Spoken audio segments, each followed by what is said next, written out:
All right, good morning, everybody. We're going to get this rolling. My name's John Webster. I work with a group called Biochar on Site. I'm also on the conference organizing committee.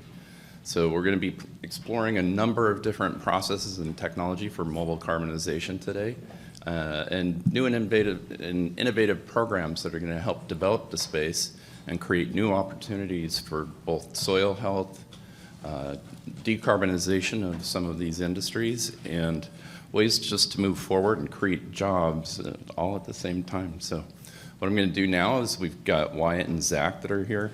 Wyatt is with 3 Degrees. I've been working with him for a couple of years in terms of organizing the conference. And then we have Zack Farr, and he's with Biotech Applied Research, and his project is based in Florida, doing some amazing things in the citrus industry and trying to help that entire industry move forward with ways to heal their landscapes. So, Wyatt. Awesome, thanks everyone. Really happy to be here. Just want to start with a big shout out and thank you to the US Biochar Initiative for putting the conference together, and all the folks like John and all the volunteers here who are making this possible. Huge thank you to them. Greatly appreciate this event and the relationships we form, and I've appreciated every conversation I've got to be a part of here. So without further ado, let's jump in.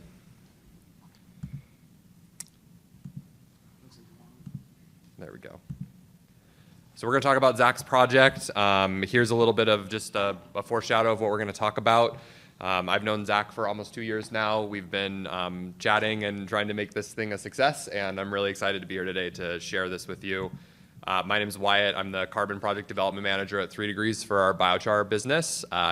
My role is to help find long-term partnerships with biochar producers to help them understand and access the carbon markets. And I'll let Zack introduce himself. Good morning. Is this on? Can you hear me? Cool. There we go. Thank you. Good morning. My name is Zack Farr. I'm with Biotech Applied Research.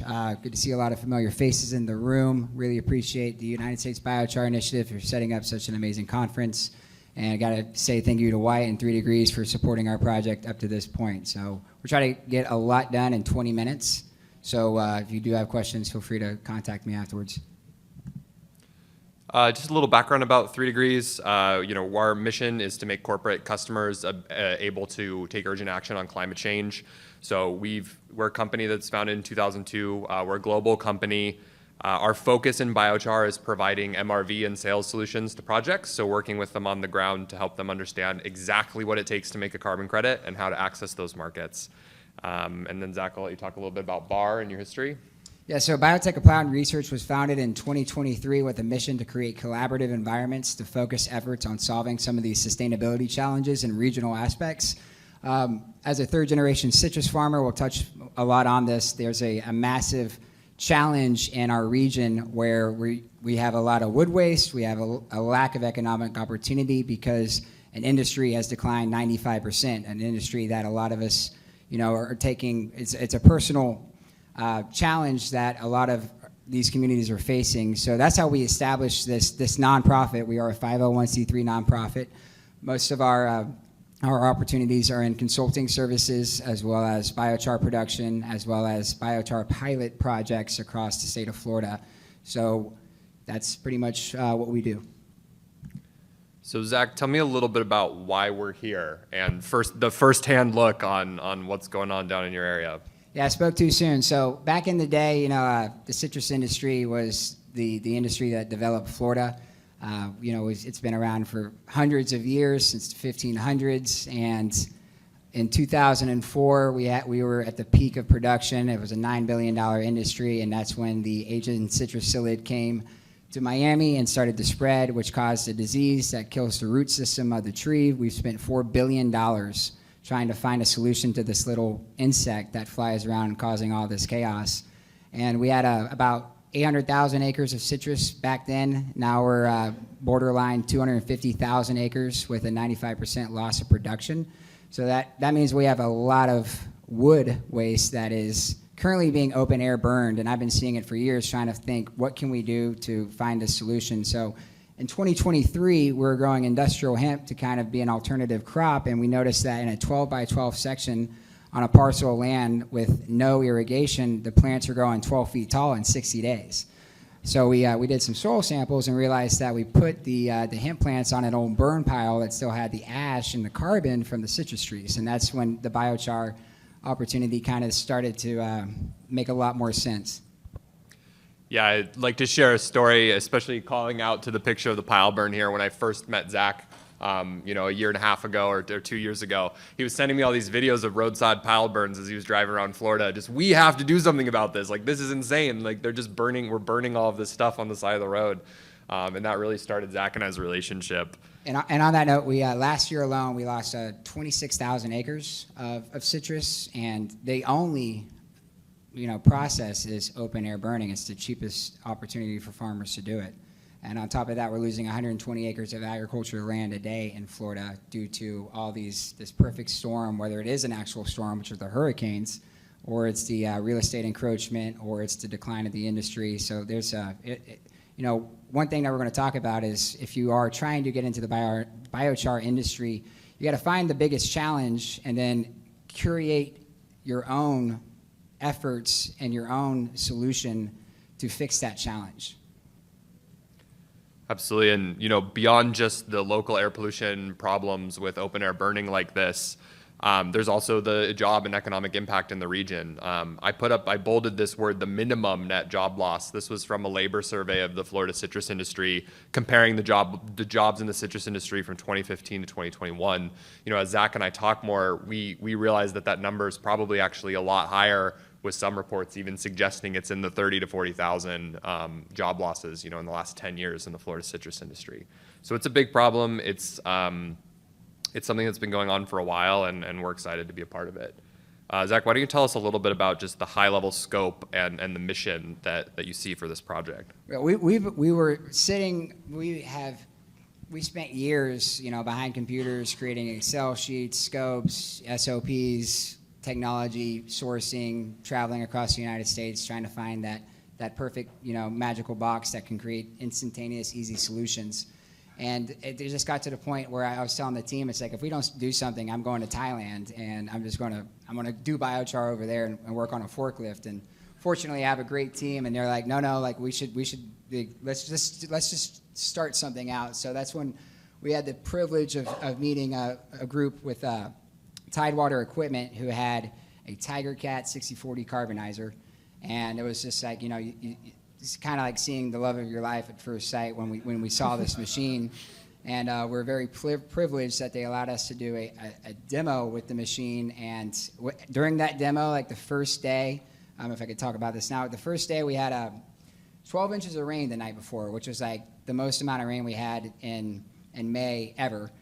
And then we also it was a 4-day thing, and we'll talk more about some of the challenges in that 4-day pilot. But at the last day, within 2 hours, we're making 6 yards an hour, and the Tiger Cat team was like, you're at like 25% of what this thing can do. And I was just like, well, that's enough for me to know that we can figure this out. So we're in phase one. We're still figuring it out every day, learning how to optimize processes, make things a safer environment for the workforce, which is very important.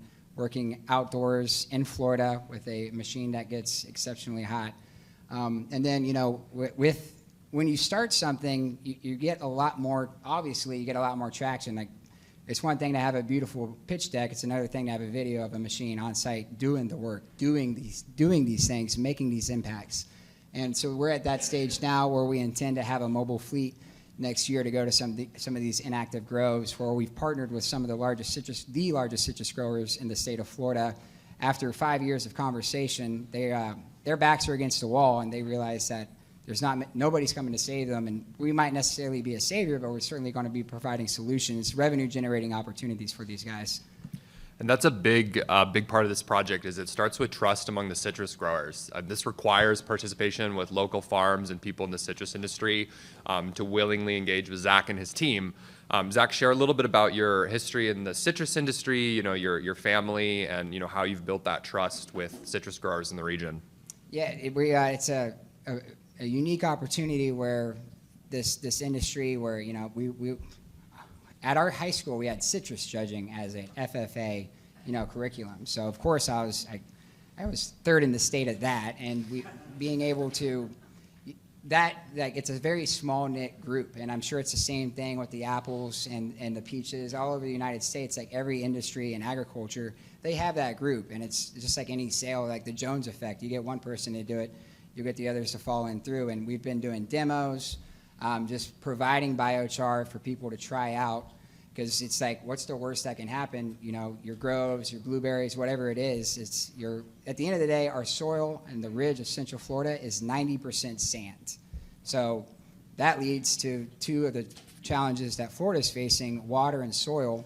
Our soil leaches, so anything that we put in the soil eventually goes into the water bodies. So we're like trying to like collaborate on a state down to the farmer scale throughout this thing, and it just takes a lot of time. It takes a lot of reaching out and just like, you know, having your enthusiasm, you know, go get through the phone to get their attention, because you know, there's a lot of snake oil salesmen out there that are trying to like sell these solutions and requiring the farmer to pay for the solution, and nobody likes paying for something that doesn't work.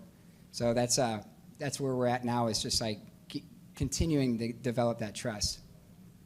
Absolutely. Another, of course, a big question that a lot of people have about these projects is, what are you doing with the biochar? Maybe you can talk for us high level about some of the successful relationships you've built on finding end uses to make a high impact for this product. Yeah, I'm sure a lot of the people in this room have had somebody or have a letter of intent or a PO of a large amount of biochar from some group that is interested in this soil additive or water filtration solution. And we got some of those LOIs and POs, you know, 2 years ago when we just started. Most of the biochar is not coming from this state; it's coming from out of state. So those, you know, you got the water, and then you got the soil, and then you just got to do some cold call and outreach and collaborate through LinkedIn and everything else to find those end markets. And we've partnered with some of the largest soil blending manufacturers in the state, some of the largest water solution project developers in the state. And then you'd be surprised when you do start some of these other industries that are reaching out to saying, hey, we buy our carbon from Pennsylvania. Can you provide it at this spec? And one thing that's important is the spec. You know, it's one thing to make biochar. It's another thing to make a biochar that is suitable for the application that it's in. And we are learning those challenges as we progress, and finding the solutions through equipment acquisitions. And we're going to talk more about the equipment that we're using here in a second. Speaking about equipment, so being that we are in a community that is attached to an industry that is pretty much decimated, there is all sorts of equipment that is available, from water tanks to tractors to loaders to excavators. And it's great to have those, but one thing that we're going to be talking about is the law of the minimum, where if you go for the minimum, you're probably going to be spending the most amount of money. So we, you know, the first day of the demo, we attempted to have an excavator, and most importantly, listen to the people that have the equipment. That, like the Tiger Cat team told me, you need a bigger excavator. And I was like, oh, we're going to put it on blocks and it'll work out. And that did not work out. Matt's laughing because he was there for that. You know, and so at a demo, when you're trying to put a tiny excavator on concrete blocks and it accidentally bumps into the side of this, you know, very expensive machine that you don't own yet, it's something that could have been prevented if I would just got the bigger machine at the beginning. Same thing with the front end loader. We got a front end loader that was probably built during the Civil War, and the amount of downtime, the amount of cost that we put into that loader, it makes just as much sense to buy another loader. And just so utilize some of this equipment that you have, and you know you can redneck modify it if you can, but you always got to have backups, and it's definitely important to have a capital stack with proper equipment, because everybody told me at the beginning, you don't want to have downtime. I'm like, okay, we won't have downtime, and then you get a lot of downtime. So.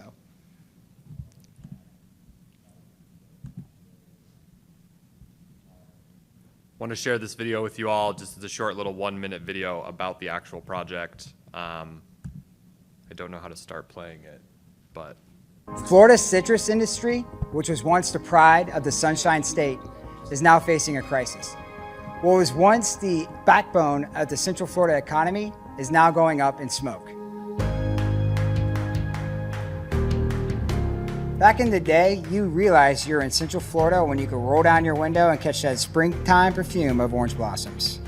Now, all you smell is smoke, carbon wasted. Hope is disappearing.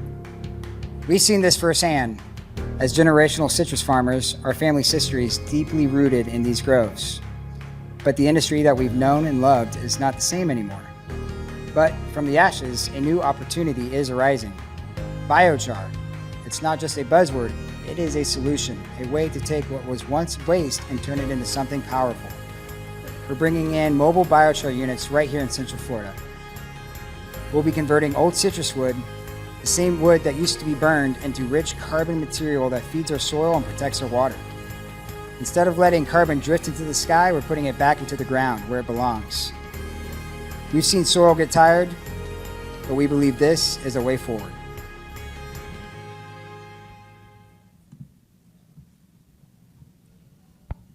And touching up on equipment, you see a lot of equipment out there. It's also good to have backups, utilizing people that have equipment that you can subcontract. This is a slide we wanted to include too, just to show a little bit about where the project's going next. So building up to process these higher volumes that are available in the region, thinking about this not as just a pilot, but as a scalable fleet that can operate to tackle this really large problem. And I think the partnerships, which we'll touch on a little bit towards the end of this presentation, are a big part of that. So we wanted to kind of show you this first look. Want to be mindful, I think we've got about 5 minutes left. So it's a tight presentation, but we got a lot that we're excited to show you. So Zach, why don't you talk a little bit about the partnerships that have made this possible, and specifically call out any that you find really interesting that this crowd might appreciate. You got to make it personal. You have to. I know business, it has to be business, and it can't just make sense. It's got to make dollars and cents. But the personal aspect of it is critical for success. And just as an example, like Florida Atlantic University, one of their main researchers, Dr. Beckler, is an exceptional guy. He married into a family in Polk County where his wife was like, "Hey, I grew up on this lake. It's just saturated with phosphorus and nitrogen. I want you to clean it." So he comes to me, and we develop an EPA grant to utilize our biochar to filter that lake. That's just an example of like that personal approach, because he has like skin in the game. He wants to make his wife happy, and it's like, I want to make this community happy. So, and the state wants to make the farmers happy, and so like we have a full scale solution here that is that everybody can kind of get behind. I mean, everybody here at some aspect is not just. There is a revenue generating opportunity for them in this as well. Speaking of revenue generating opportunities, my colleague Lucy did a presentation about the Climate Action Reserve methodology and using it for biochar. I just wanted to highlight real quick here, we registered this project on the Climate Action Reserve. It's one of the first projects listed under this biochar protocol. There's a couple key things that made this possible. The CAR protocol did some adjustments, took some industry feedback, and allowed for a pathway for new technology types to have a clear path to generate carbon credits in the voluntary market. And so we're really excited to kind of bring this to the forefront of the carbon removal market as well.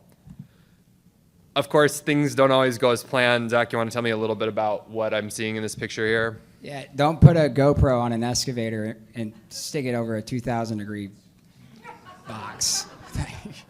So that, there's a lot of, you can go to the next slide. Before I go to the next slide, I want to mention it is Zach's birthday on Monday, and so as a happy birthday to Zach, we have this GoPro replacement to cover some of the wonderful footage that he provided for us to talk about and to elevate this project. Thank you so much. So lastly, kind of where we'll spend a little bit of time, Zach, one thing I'm really impressed by this project is how you guys have taken equipment from other industries in the space that's no longer being used and repurposed it with biochar. I know we only have like 2 or 3 minutes left, so if you could just quickly maybe highlight some of the ways that you've done that. Going back to the law of the minimum, you got to have the proper equipment, and you got to be asking yourselves, like, what happens if there's a fire? What happens if you run out of water? What happens if somebody is sick and can't show up that day? What happens if a machinery breaks down? So asking those questions before you get started is critical, or else you're just figuring it out as you go. So we're using, water trucks from the citrus groves. We're using the excavators, the loaders. We got citrus trailers that we can store the material in. We're utilizing a rural airport for storage that's in the community as well.